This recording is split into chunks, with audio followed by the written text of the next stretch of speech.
nuestras actividades. Conéctate con nosotros todas las mañanas a través de nuestros devocionales. Escríbenos y te los enviaremos. Todos los miércoles y sábados a las 7 de la mañana, únete al tiempo de oración por la plataforma Zoom. También recuerda nuestros cultos del día domingo a las 9 de la mañana por nuestro canal de YouTube. Si deseas asistir de manera presencial, debes inscribirte previamente. Recuerda llegar a las 8:45 de la mañana.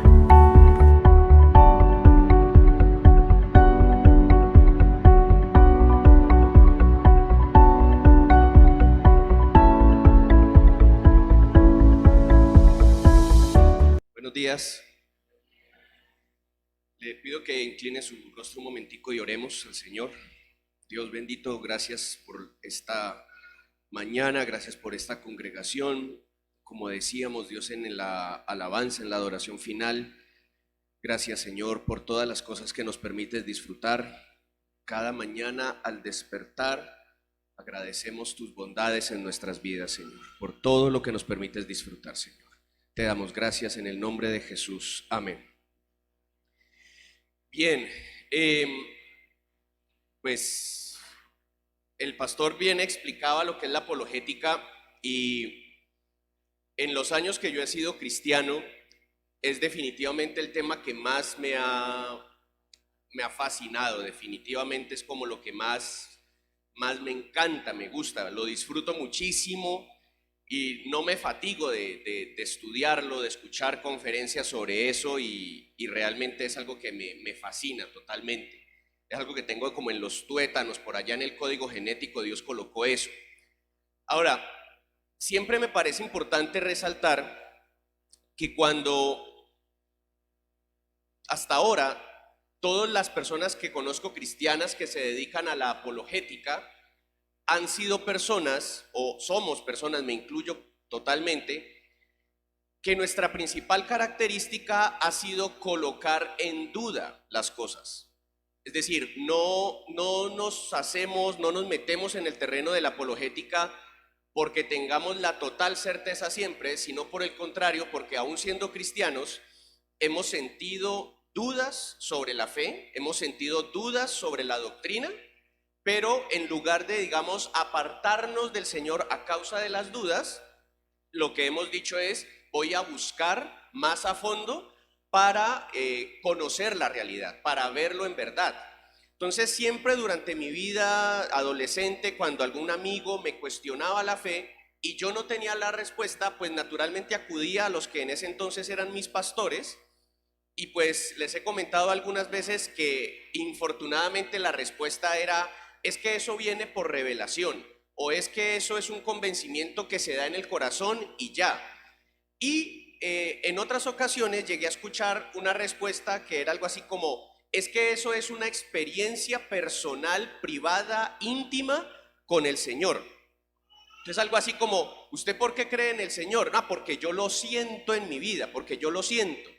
Pero pues digamos que ese parámetro está perfecto entre nosotros como creyentes, pero no es un parámetro acertado a la hora de hablar con un no creyente. Porque totalmente sin ánimo de ofender, imagínese lo que pasaría en el terreno de la salud mental si yo tuviera que creer en todo lo que una persona diga que autopercibe. No, es que empecemos por lo que hoy en día conocemos, ¿no? Es que yo soy una mujer atrapada en el cuerpo de un hombre, yo lo siento en mi corazón así. Entonces, ¿qué tendríamos que decir? Ah, pues eso es cierto, porque yo también siento en mi corazón que Dios habita en mí.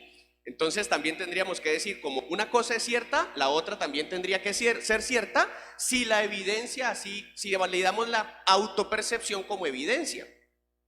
Entonces, siempre que llegaban las dudas y llegaban las preguntas, pues naturalmente lo que yo hacía era: tengo que estudiar. Y si mis pastores no me lograban dar una respuesta, pues me quedaba con la inquietud, a veces por semanas, a veces por años, y con los años el Señor me ha ido permitiendo llegar a las respuestas.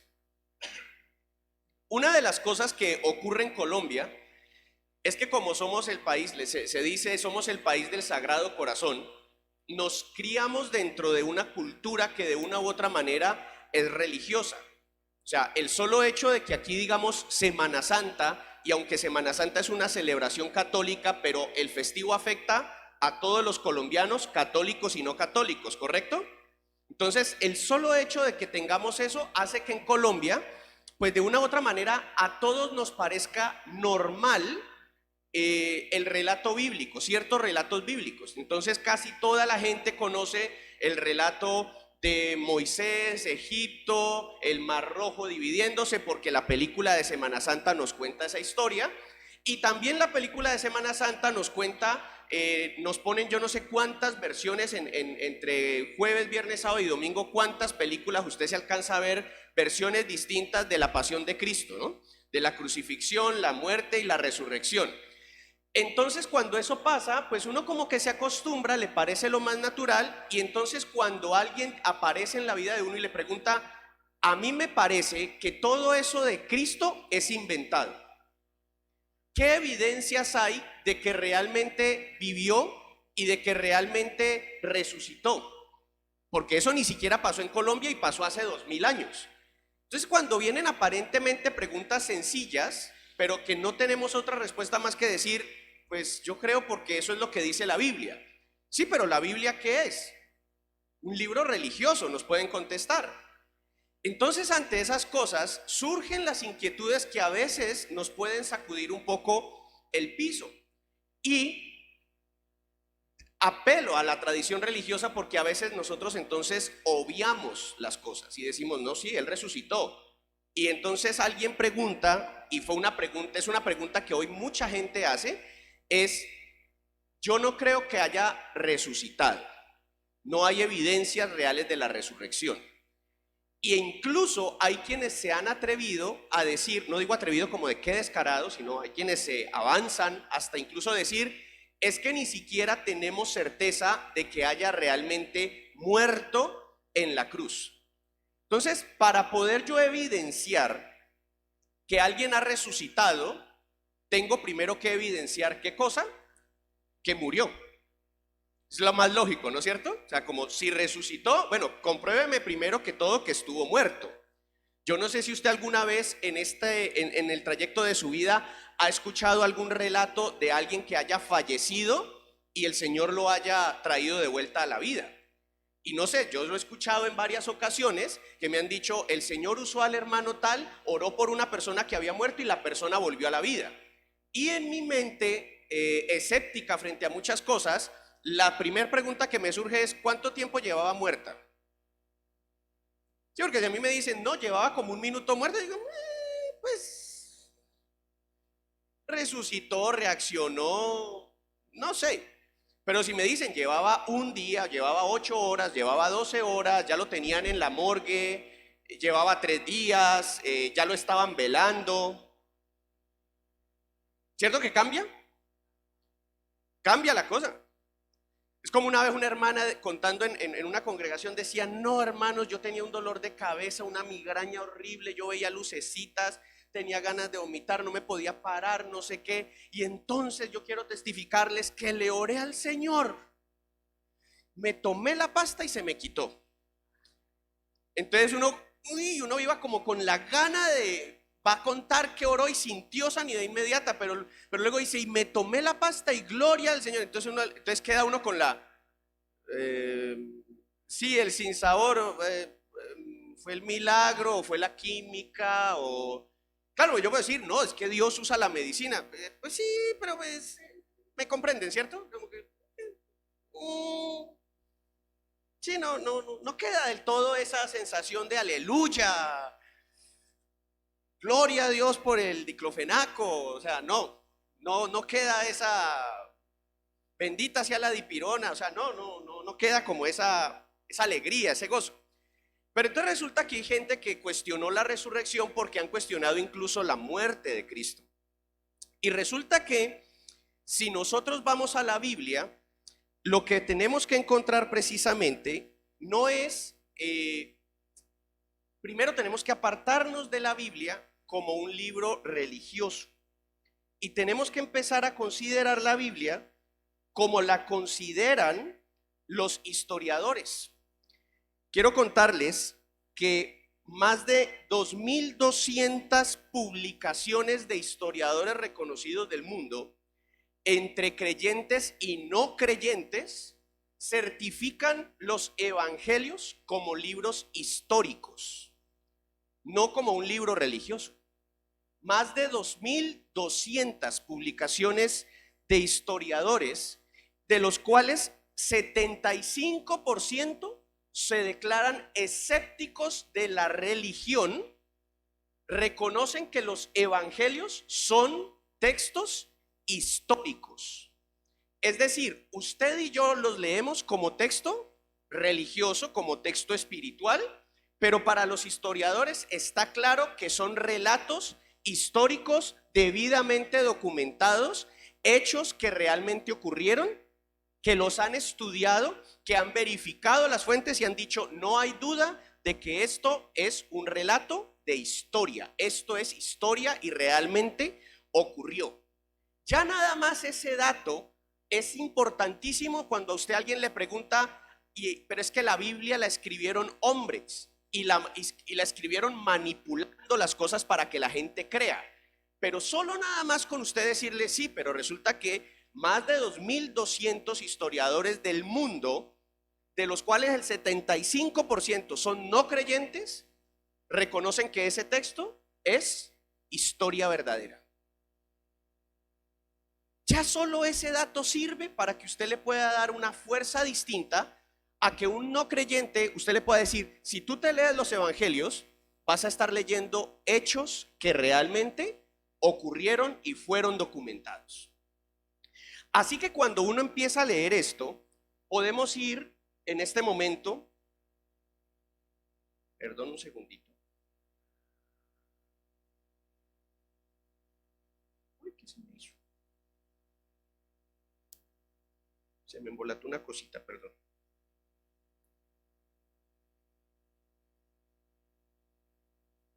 ¿Qué se me hizo este muchacho? Usted puede orar mientras tanto.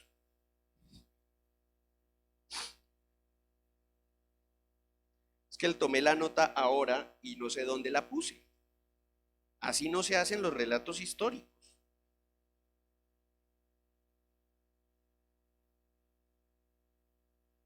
¿Pones por favor el primer texto que te dije?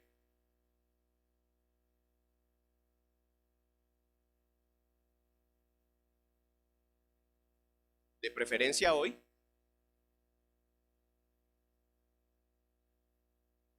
Perfecto. Primera de Corintios 15:14. Y si Cristo no resucitó, vana es entonces nuestra predicación, vana es también vuestra fe. Una de las características particulares que tiene la palabra de Dios, diferente a las leyendas, es que la palabra de Dios, la Biblia, nos dice incluso cuál es el talón de Aquiles de la Biblia. En cualquier otra leyenda, en cualquier otro relato mitológico o religioso del mundo, usted no va a encontrar una religión que le diga qué habría que demostrar para destruirla a sí misma. Usted no va a encontrar ningún texto musulmán, ni maometano, ni ninguna clase que le diga, si usted llega a comprobar esto, destruye nuestra fe.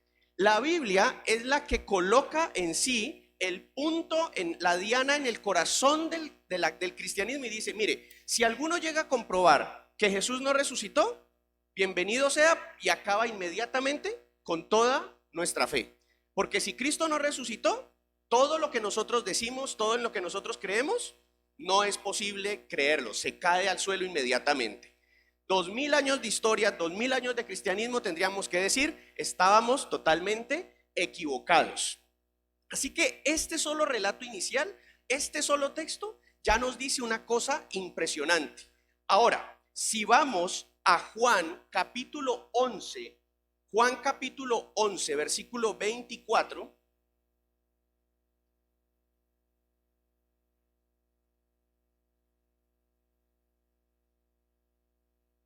Juan capítulo 11, versículo 24.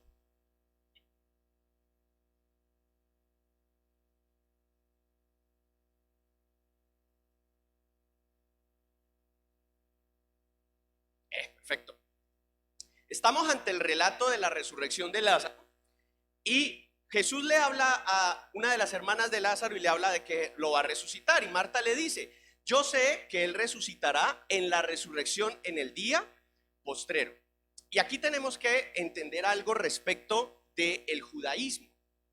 Resulta que para los judíos existe la resurrección de entre los muertos. Para el judaísmo existe la idea de la resurrección. Pero para ellos la resurrección existe exclusivamente en algo que ellos llaman el día postrero. Es decir, una vez que todo el mundo haya terminado, una vez que todas las cosas que Dios ha destinado terminen, en ese momento los judíos, el pueblo judío y todos los que se hayan sujetado a las costumbres judías resucitarán, no antes. Y eso también ha permitido entender dentro del judaísmo que para el judaísmo no existe algo, que la resurrección para el judaísmo no es una vida incorpórea. Es decir, que cuando los judíos hablan de resurrección, ellos no están pensando en andar en un espíritu sin carne. Para ellos la resurrección es cuerpo, carnal, físico y espíritu, como tenemos en la actualidad. ¿Por qué es importante entender esto? Porque algunas personas llegaron a decir que cuando ellos hablaban de la resurrección, que cuando la Biblia habla de resurrección se refiere a algo así como que muere, ejemplo en Colombia, murió Gaitán, murió Jorge Eliezer Gaitán, pero él vive en el corazón del pueblo.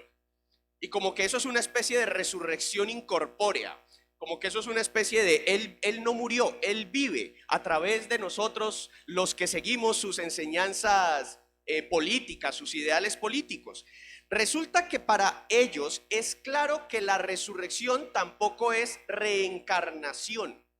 Es decir, siempre que en la Biblia se habla de resurrección y siempre que un judío habla de resurrección, ellos están pensando en lo mismo que usted y yo pensamos, resurrección del cuerpo con el espíritu, nada más que cuando, en el día postrero. No es algo que ellos conciban en la actualidad, no lo ven como una posibilidad. Por eso el milagro de la resurrección de Lázaro demarcaba tanto conflicto con el judaísmo. Por eso para los religiosos de la época tradicionales, la resurrección de Lázaro, en lugar de decirles de verdad, este es el Hijo de Dios, representaba una especie de aquí hay algo muy raro porque eso que pasó no es posible. A uno le gusta pensar que uno hubiera sido de los discípulos de Cristo. Pero si yo le digo con honestidad, yo hubiera sido de los otros. Yo hubiera sido, como les decía ahorita, ¿y a mí quién me dice que Lázaro sí estaba muerto de verdad? ¿No será que lo enterraron medio zombie, medio asonsado, medio que estaba muy desmayado? Con el conocimiento de ahora yo hubiera dicho, ¿no será que estaba catatónico en realidad? ¿Por qué? Porque no me encajaría en mi sistema de creencias la idea de que alguien puede volver de la muerte en este cuerpo como tal. Para ellos era más fácil creer en un fantasma.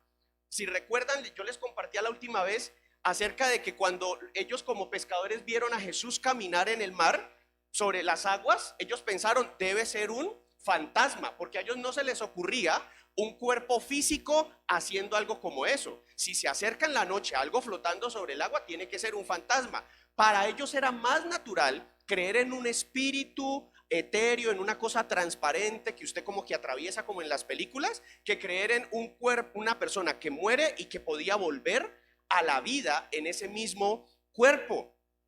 Así que tenemos que empezar por evidenciar la muerte del Señor. Hay una cosa muy sencilla de manejar aquí. Entonces ya sabemos, para ellos la resurrección es en el día postrero y la resurrección no puede ser física en este momento, tiene que ver como una especie de espíritu. Pues bien, la más grande de las evidencias que la historia ha permitido corroborar es, y para los que tomen nota, la tumba vacía. La tumba vacía del Señor. Dice, ¿por qué la tumba vacía? Porque sencillamente sería muy fácil decir, si alguien resucitó, podríamos fácilmente decir, no resucitó, vaya y mire que allá está la tumba. ¿Correcto?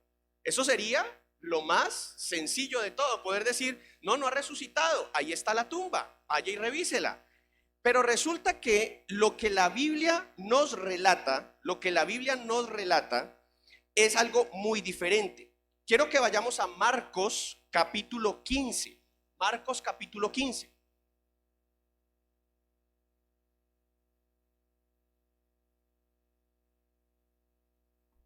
Marcos capítulo 15, versículo 42 y 43.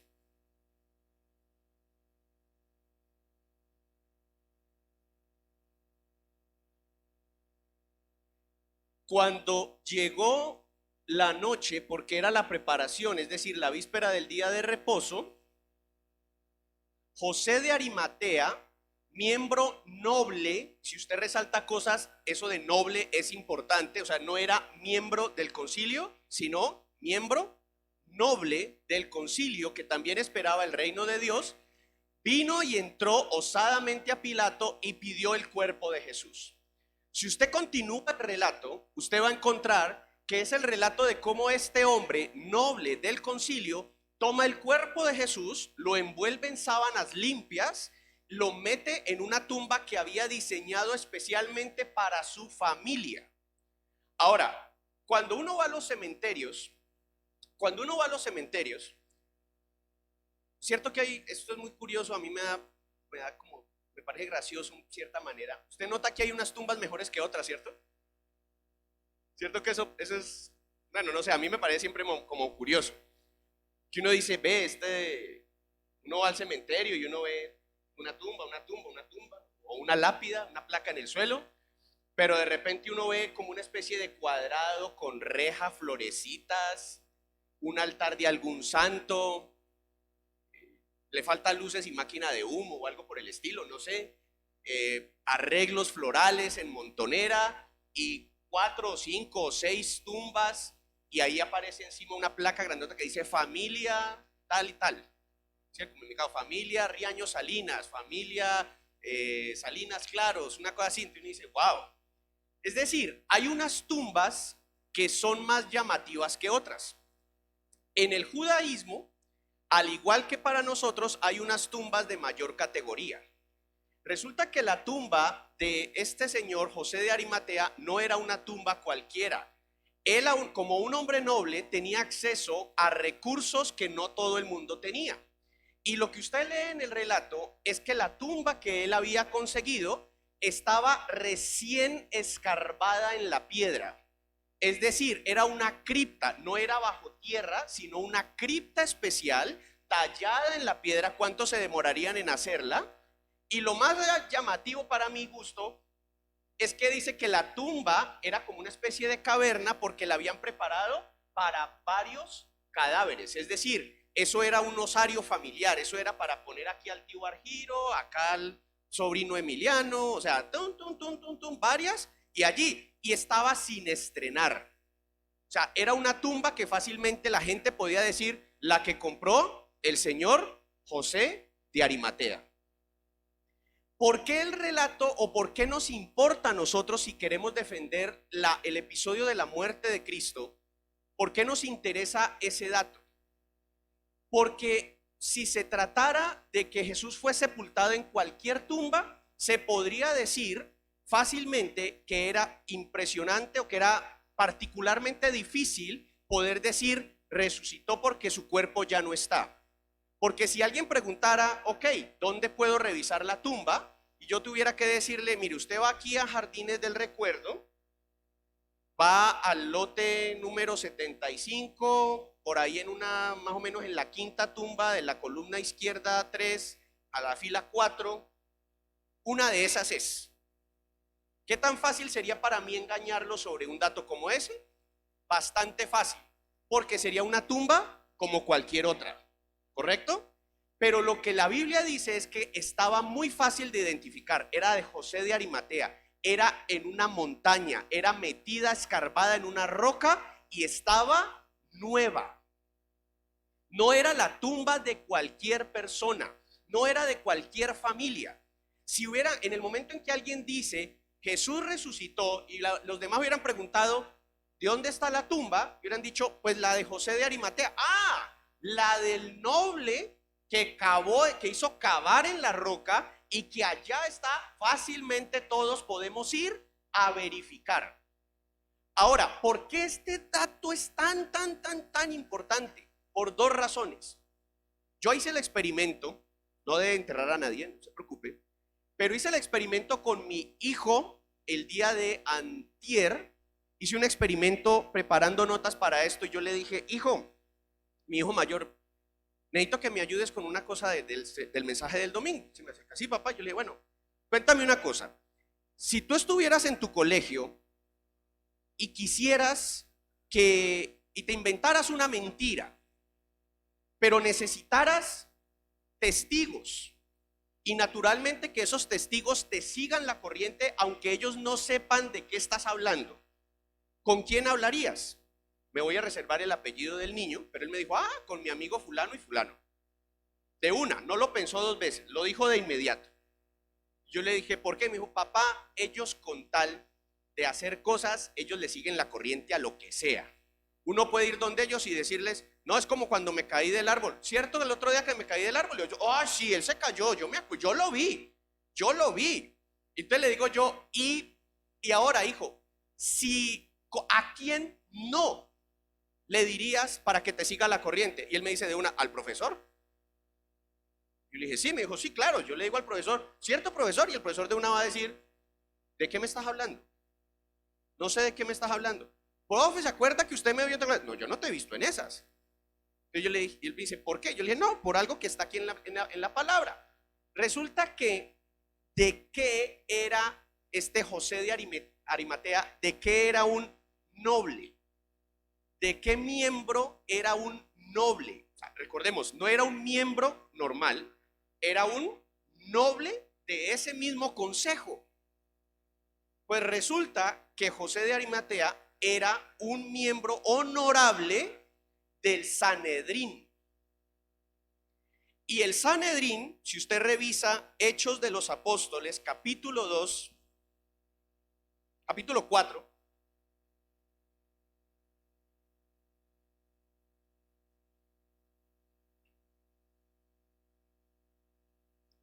(10)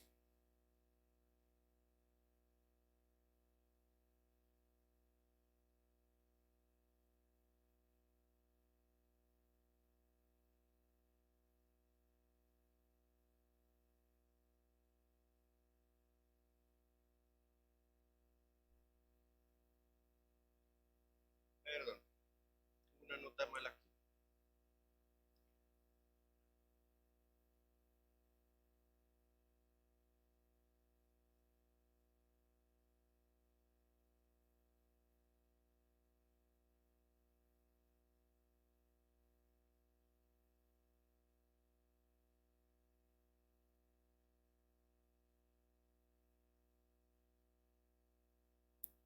Ay, sí, perdón, es Hechos 2:23, qué pena. Tomé muchas notas y no las organicé todas. Hechos 2:23, disculpen ustedes. Hechos 2:23 nos va a dar un dato que es importante para complementarlo con José de Arimatea.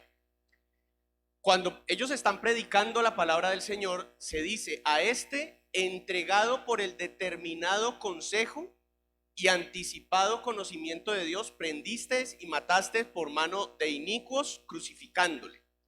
Quiero resaltarles algo. Cuando dice entregado por el determinado consejo, a lo que el escritor se está refiriendo es al consejo judío que estableció la condena de Cristo. ¿Me hago entender? Es decir, está señalando quiénes fueron los responsables de que Jesús fuera enviado donde Pilato y a donde le dijeron, por favor, crucifica a este hombre. Está colocando la carga de la evidencia sobre los responsables dentro de la ley judía. Y adivine a qué consejo se refiere. Al Sanedrín. Está diciendo, los del Sanedrín fueron los que dijeron, vamos donde Pilato para que crucifique a Jesús. Así que si usted quisiera establecer la idea de, digamos que resucitó, si fuera mentira y usted dijera, digamos que Jesús resucitó, robemos el cuerpo, pero digamos que resucitó, entonces usted ¿dónde lo dejaría sepultar? ¿En una tumba cualquiera para poder hacer la mentira más fácil de no poder evidenciarla como falsa? ¿O usted la pondría en la tumba gloriosa, majestuosa, adinerada de uno de los miembros más notables del consejo que lo mandó a la crucifixión? Si usted piensa como mi hijo, usted diría, tengo que hacer esto solamente nombrando a quienes, gente que me siga la corriente. Pero usted diría, la enterramos en la tumba de un miembro del Sanedrín, responsables de enviarlo a la crucifixión. Claramente eso no es viable. Pero nombrar a esto, y a esto es un dato que me gustaría que si usted toma notas coloque esto, a esto es a lo que los historiadores llaman fuentes independientes. Fuentes independientes. Es decir, si yo vengo aquí y les cuento, ¿cómo les parece, hermanos, que ayer pasaba por la carretera en la vía Cali-Jamundí por la Panamericana, me encontré una criaturita, un animalito muerto en la carretera, me bajé, oré por él y el animalito se levantó, resucitó y se fue corriendo? Era un perrito, pero se fue ladrando, aleluya. Pues usted podría, alguno bien religioso de pronto me dice, amén, gloria a Dios. Pero otros dirían como, no me la creo. Entonces yo tendría que hacer algo si el relato es cierto. Y es como, tengo testigos de eso. ¿Estamos de acuerdo? Tengo testigos. Entonces yo le diría, tengo como testigo al Espíritu Santo y usted ore para que el Señor le dé convencimiento. Pero resulta que yo le empiezo a nombrar. Usted me pregunta, ¿y quién más lo oye? Digo, nadie, porque eran las 3 de la mañana y no estaba pasando ningún carro. Pero resulta que lo que yo le menciono es que pasaba justamente un carro de zoonosis, lo que antes le decíamos la perrera municipal. Había un veterinario que fue a examinar el cuerpo y lo examinó antes de que yo orara por el perrito y dijo, uy, este perrito lleva muerto por lo menos 8 horas. Entonces, si yo le empiezo a hacer y yo le digo a usted después, resulta que este señor, este veterinario, se llama fulano de tal, me dio su número de teléfono, me dio su número de tarjeta profesional, vive en tal parte y dijo que está de acuerdo en que lo llamen, que no hay problema o que le pueden preguntar a él si es verdad o no lo que estoy diciendo. Cambia el peso de la historia, ¿cierto? Pues resulta que con la muerte de Jesús, a esto de empezar a nombrar a José de Arimatea, y cuando usted ve que en otros textos dice, y Pilato dijo, y fulano respondió, a todo eso los historiadores le llaman fuentes independientes. Es decir, no se trata de una historia en la que una sola persona presencia todo, ve toda la acción, del principio hasta el fin, sin más testigos, sino que por el contrario, se asegura de escribir, esto lo vieron fulano de tal, lo vio fulano y lo vio sutano. Pero la particularidad es que él hubiera podido escribir, esto lo vio María, madre de Jesús, Juan, mejor amigo de Jesús, y yo, primo hermano de Jesús. Ya, todo queda en familia. Pero resulta que él dice, no, mire, si usted quiere preguntar de esto, usted puede preguntar a los trabajadores del señor Pilato, que nada tiene que ver con el cristianismo de nosotros, no profesa nuestra fe, es un señor que gobierna en esta zona y no tiene ningún interés en que cierta religión nazca. Es más, lo que más le podría interesar a Pilato es que no surgieran nuevas religiones que pudieran provocar una revuelta contra el Imperio Romano.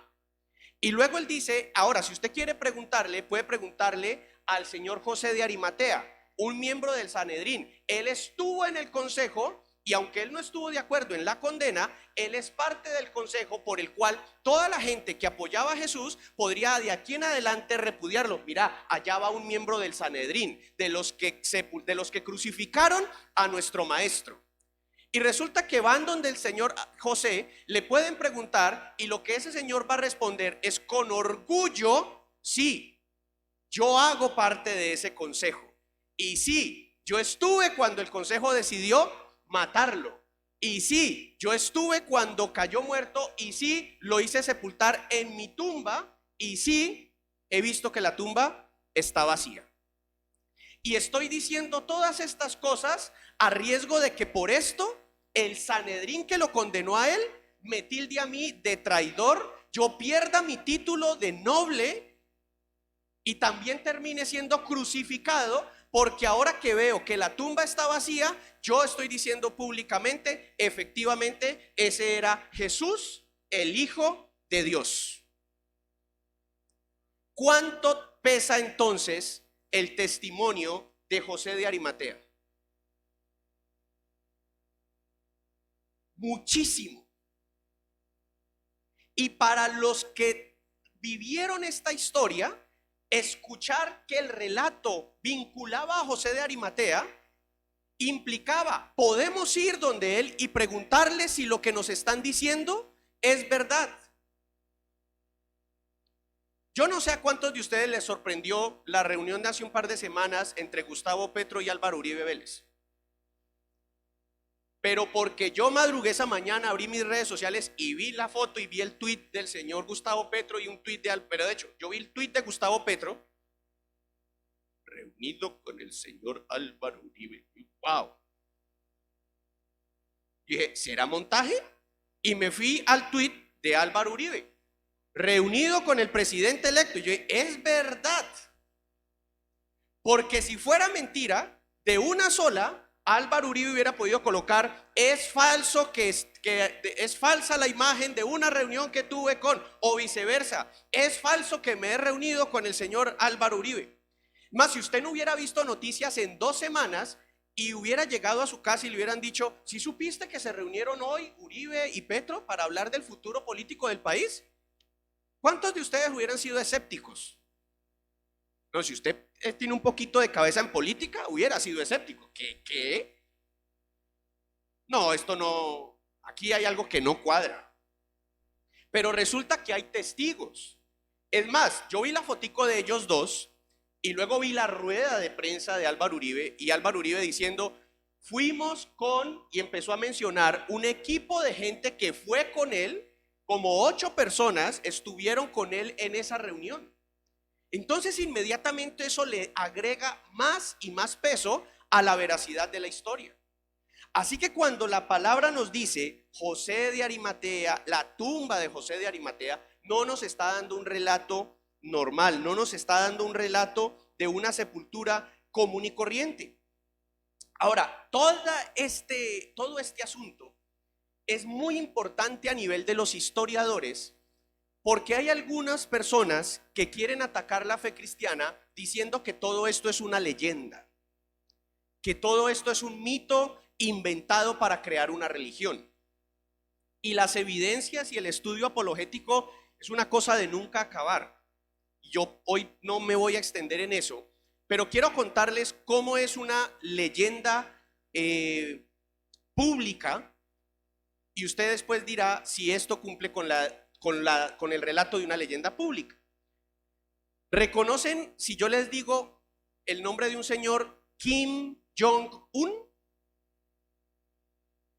Es un señorito redondito, dictador de Corea del Norte, ¿Lo han visto? Señora, sí. Tiene un cortecito tiene el corte, no, el de él no es el hongo, el de él es el corte más rojo. ¿Has visto el corte más rojo? Está partido en la mitad. Ese es el corte más rojo. Hágame el más rojo. Le corte para allá para acá. Ese es corte más rojo. Entonces, él tiene el corte más rojo y él es el dictador de allá, de Corea del Norte, pero hay algo particular. Yo una vez me puse a estudiar de dónde había salido, por qué él era el dictador, el presidente eterno de allá, y bueno, este rollo. Y resulta que sí, él es hijo del anterior dictador y no sé qué, pero he aquí el dato. A la gente de esa nación le dicen lo siguiente, que Kim Jong, el día que nació, habló. Que una semana después caminaba.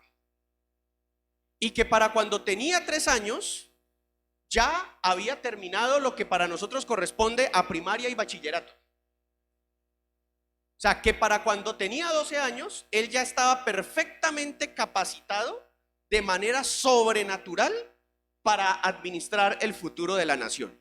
Eso es lo que le dicen a la gente de a pie allá acerca de su, ya digamos, el emperador, pues, ya no sé.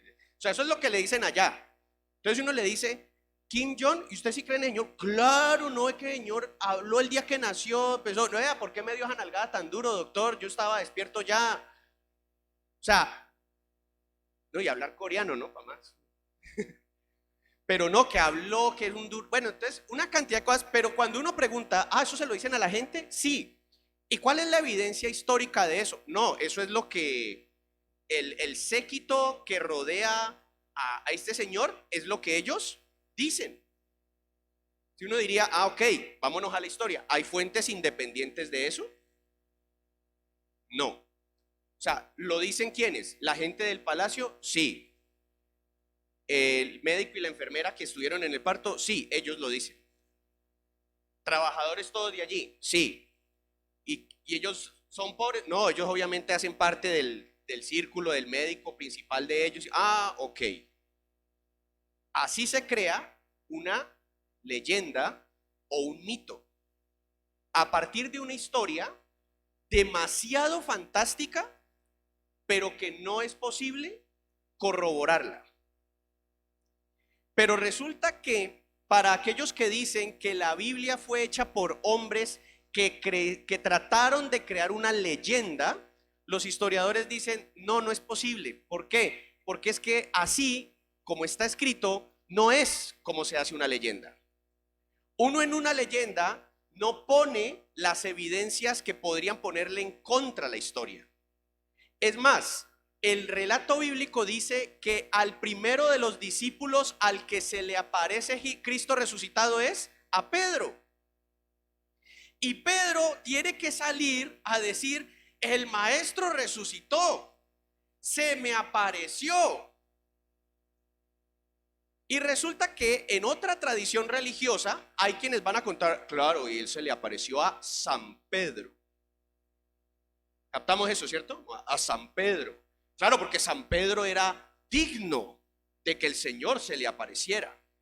Pero resulta que cuando nosotros leemos la historia, ¿qué es lo que nos dice de Pedro en ese momento? Pedro tiene que haber ido a donde los discípulos, se me apareció. A mí, que hace 3 días lo negué 3 veces. O sea, si había alguien interesado en que no se le apareciera Cristo resucitado, era Pedro. Si alguien tenía que tener vergüenza de ir a contar, él en su gracia me permitió verlo a mí primero, ese era Pedro. Pero resulta que no solo tenemos entonces el asunto de José de Arimatea, sino que tenemos el relato de Pilato y tenemos el relato de Pedro que dice, a mí fue el primero. Toda gente que tenía más razones para negar la resurrección que para aceptarla.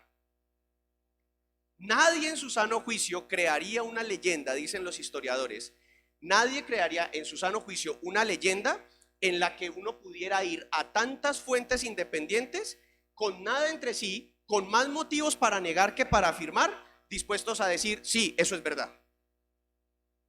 Y hay algo adicional que para nosotros puede ser, como les decía al inicio, por nuestra tradición cultural, normal escucharlo, pero es diferente cuando uno lo mira desde los ojos de un escéptico. Y es que cualquiera puede afirmar una mentira, pero ¿cuántos, sabiendo que es mentira, estarían dispuestos a morir por esa mentira?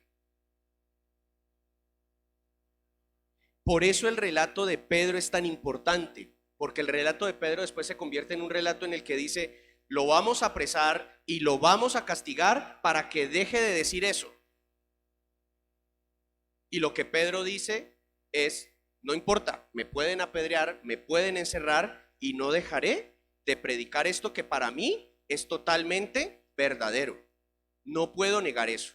Para Pedro, humanamente hablando, si la resurrección fuera falsa, ¿qué hubiera sido lo más sencillo para Pedro? Hice bien en negarlo 3 veces, porque claramente él no era el Mesías. Pero una vez resucitado, ¿con qué se comprometió la vida de Pedro? No importa cuánto látigo y cárcel me den, no dejaré de decir que Él resucitó y que Él es el Señor. Lo más fácil hubiera sido que no resucitara.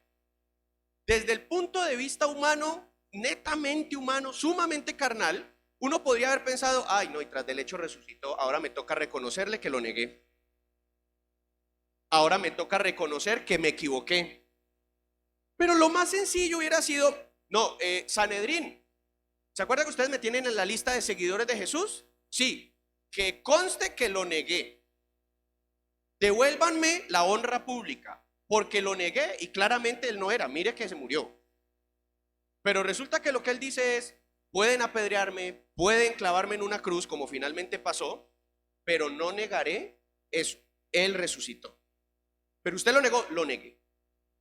Y el señor del Sanedrín nunca dejaría de decir, señores del Sanedrín, me pueden quitar el título de noble miembro del consejo, me pueden quitar mis bienes, me pueden quitar el nombre, me pueden acabar la honra pública, me pueden crucificar como a él, pero no dejaré de decir que yo le di la tumba, lo cogí, lo cargué, era evidente que estaba muerto y luego revisé y ya no estaba y está vivo y se le ha aparecido a más de 500 testigos. Cuando usted lea en la palabra ese texto que dice que se le apareció a más de 500 testigos, aún algunos de los cuales aún viven hoy, eso también se llama fuentes independientes. Es decir, el escritor estaba diciéndole a quienes les llegó el contenido, aún ustedes pueden ir a preguntarle a algunos de los sobrevivientes de esos 500 a decirles, ¿es cierto que se te apareció? Y ellos van a encontrar que la respuesta es sí. Así que los historiadores, y quiero terminar con esto, nuevamente reafirmar esto, más de 2.200 historiadores, de los cuales el 75% se declaran escépticos de la religión, dicen, es claro históricamente que Jesús murió, existió, hizo lo que se dice que hizo, murió como se dice que murió, pero el texto, los estudios de estos 2.200 hombres no terminan allí. Estos 2.200 hombres, aún el 75% siendo escépticos, dicen, y es claro que resucitó. Usted dirá, pero entonces ¿por qué dice escépticos? Porque aunque resucitó, y eso es otro tema, las evidencias de que la resurrección fue por mano de Dios, esos historiadores escépticos dicen, no, es claro que resucitó. Lo que no nos atrevemos todavía a afirmar es cómo fue posible que resucitara. Pero ellos dicen, y de hecho escuché a uno en una ocasión, no recuerdo el nombre, se me olvida ahora, no lo tenía pensado acá, pero hay uno de estos historiadores que dice, sí, es claro que este hombre Jesús resucitó de entre los muertos. Ok, ¿y usted por qué no cree? Y él dice algo adicional. Y él dice, hay algo que me molesta, lo que más me molesta en este mundo. Dice, son los cristianos que no predican. Dice, pero ¿usted es ateo? Sí, yo soy ateo, pero quiero decirles que no hay nada que me moleste más que un cristiano que no predica. Le dicen, ¿por qué? Dice, porque es que revisando la evidencia histórica, es claro que este hombre resucitó. Y si resucitó y él había dicho que era el Hijo de Dios y que Dios lo levantaría al tercer día, y el que eso efectivamente pasara, es como si Dios hubiera dicho, sí, lo que él dijo era cierto. Él dijo que yo lo resucitaría porque es mi hijo y efectivamente resucitó.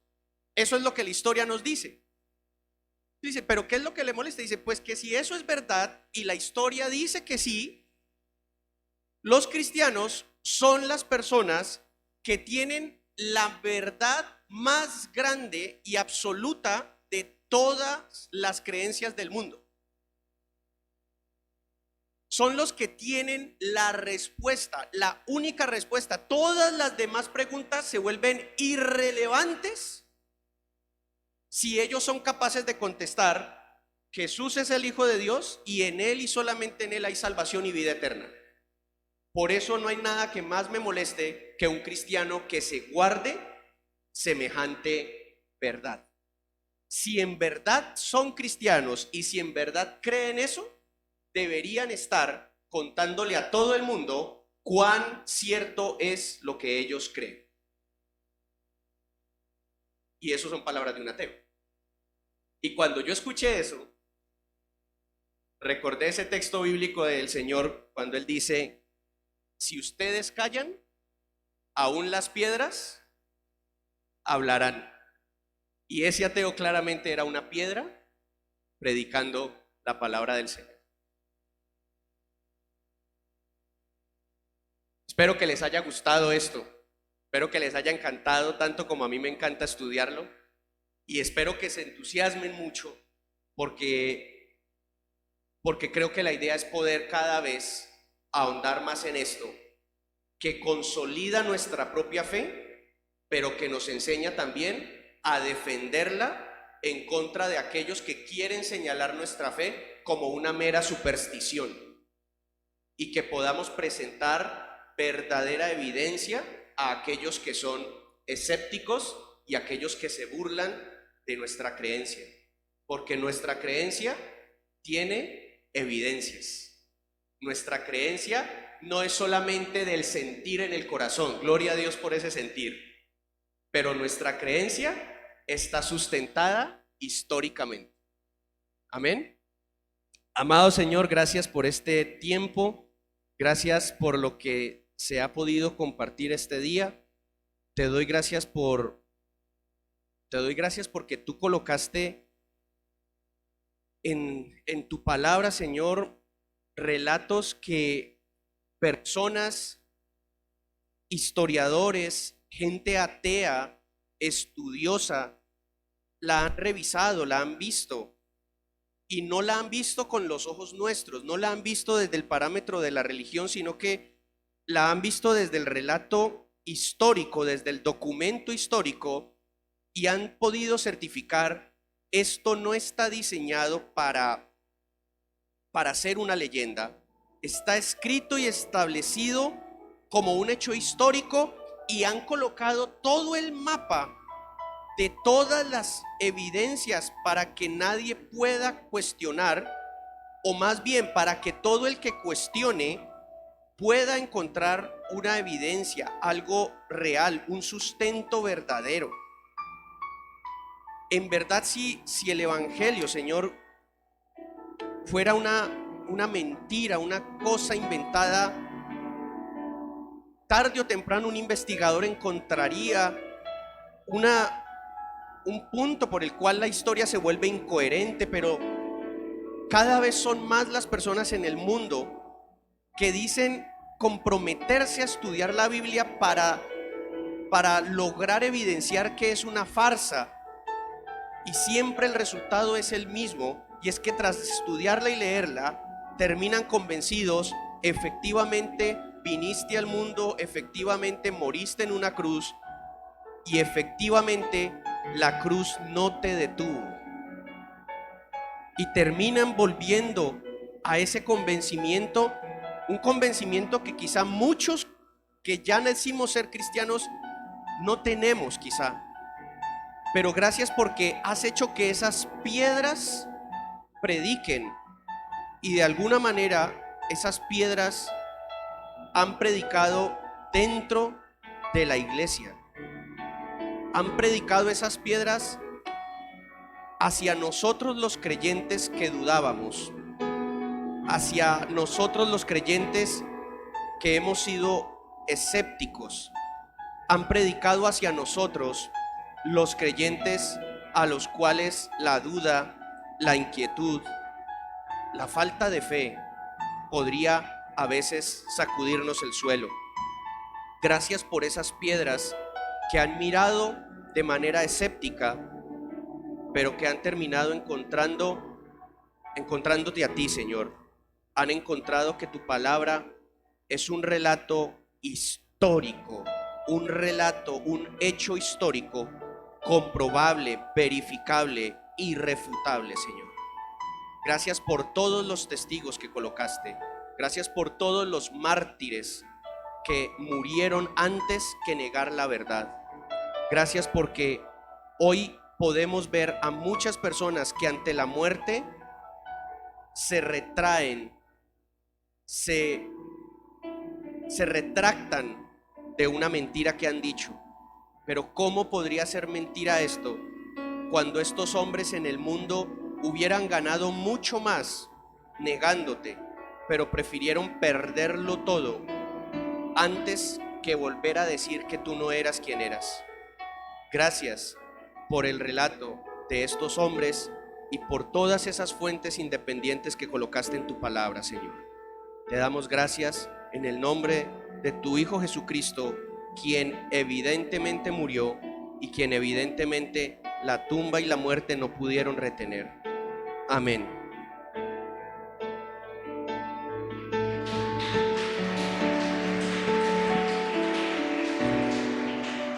Le damos gracias a Dios.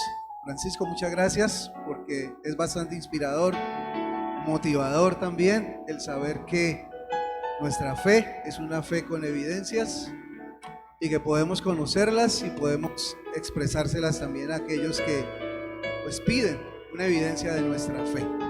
Vamos a terminar ese tiempo el cual hemos venido a adorar al Señor y vamos a adorarlo ahora también a través de nuestras ofrendas, nuestros diezmos. La palabra del Señor dice que honremos al Señor con nuestros bienes, y una manera de honrarlo es reconociendo que nosotros no somos los dueños, sino que nosotros somos realmente administradores del dueño.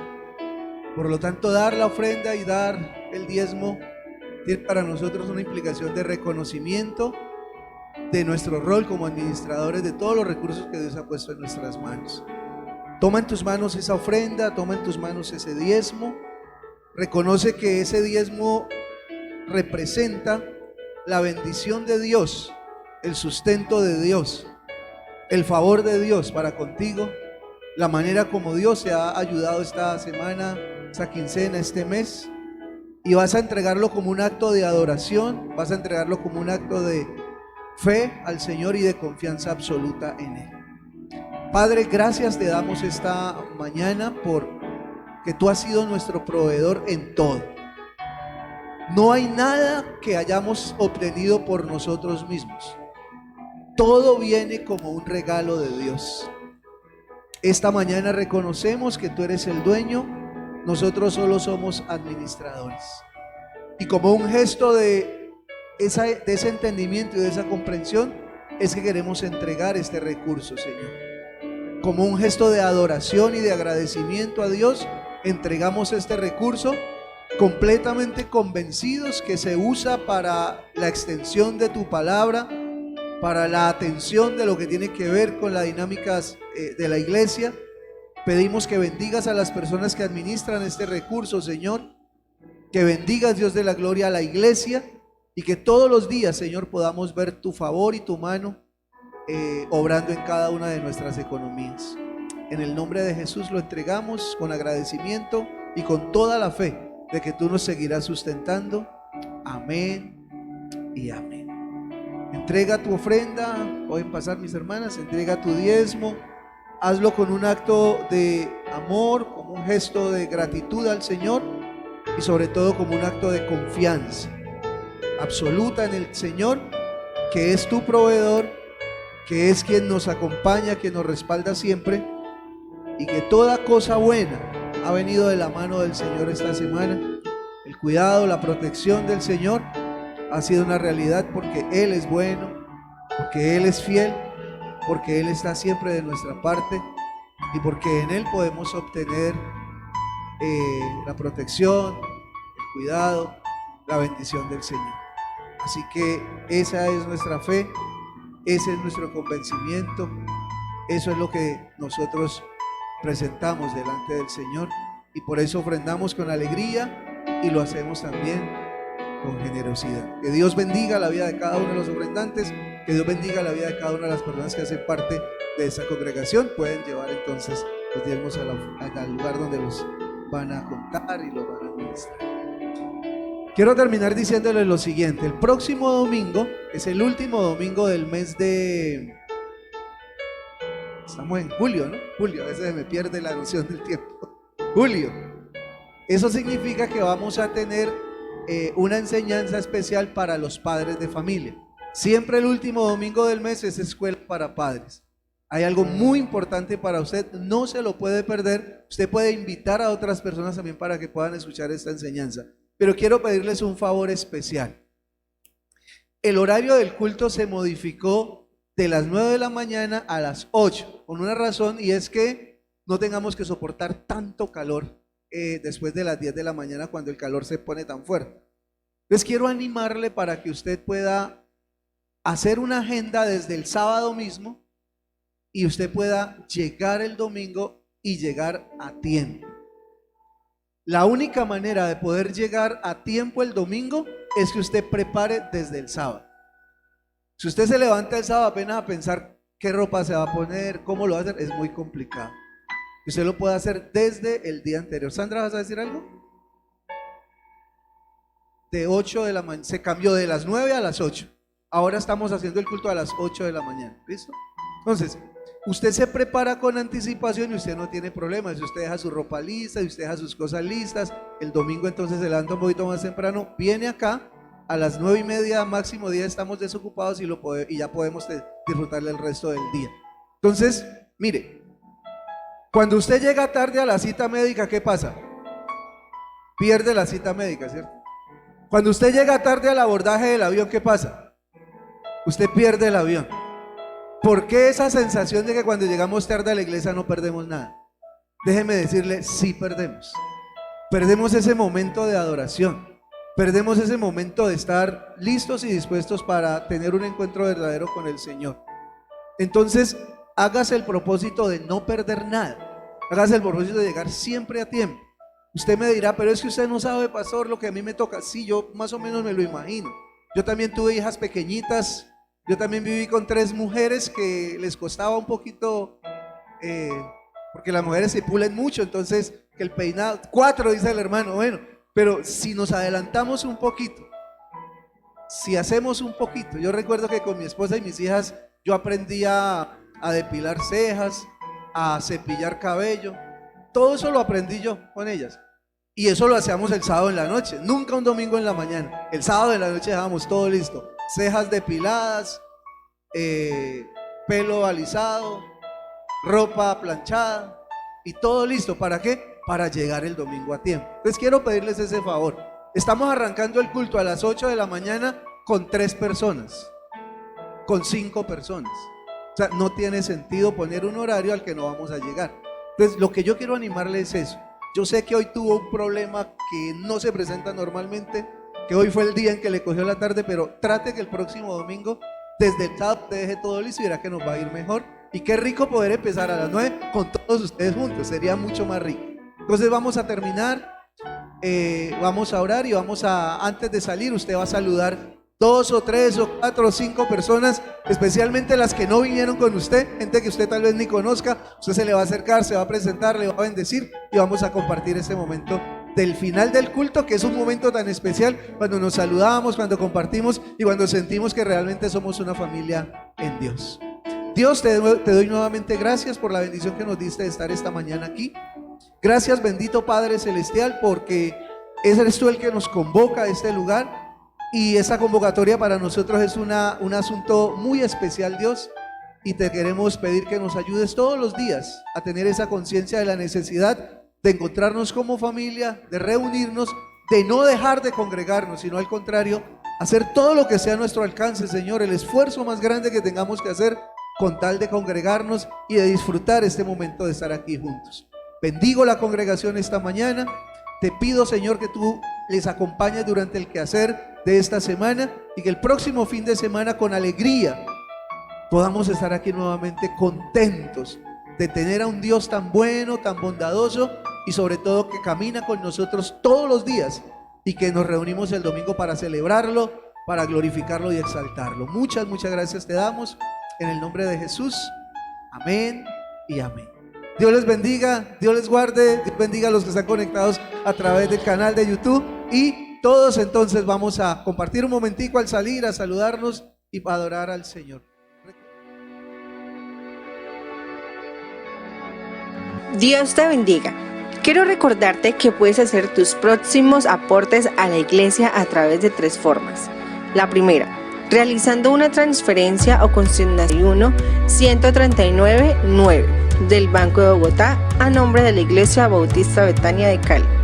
La segunda es llamando al teléfono 315-811-6335 de la Secretaría de la Iglesia y a agendar para recoger tu diezmo u ofrenda. La tercera, en cualquier corresponsal de Bancolombia a la cuenta Nequi 304-131-1078. Siempre que hagas transferencia o consignación, toma una foto del recibo y envíalo al WhatsApp de la Secretaría de la Iglesia. Agradecemos tu fidelidad y respaldo al ministerio de nuestra iglesia. Recuerda, no abandonaremos la casa de Dios. Nehemías 10:39.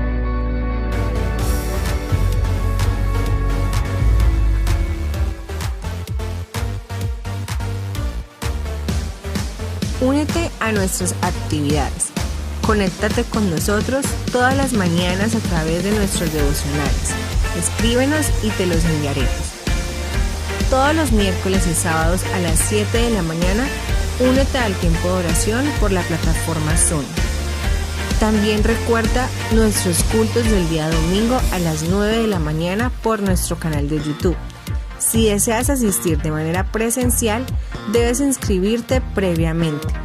Recuerda llegar a las 8:45 de la mañana.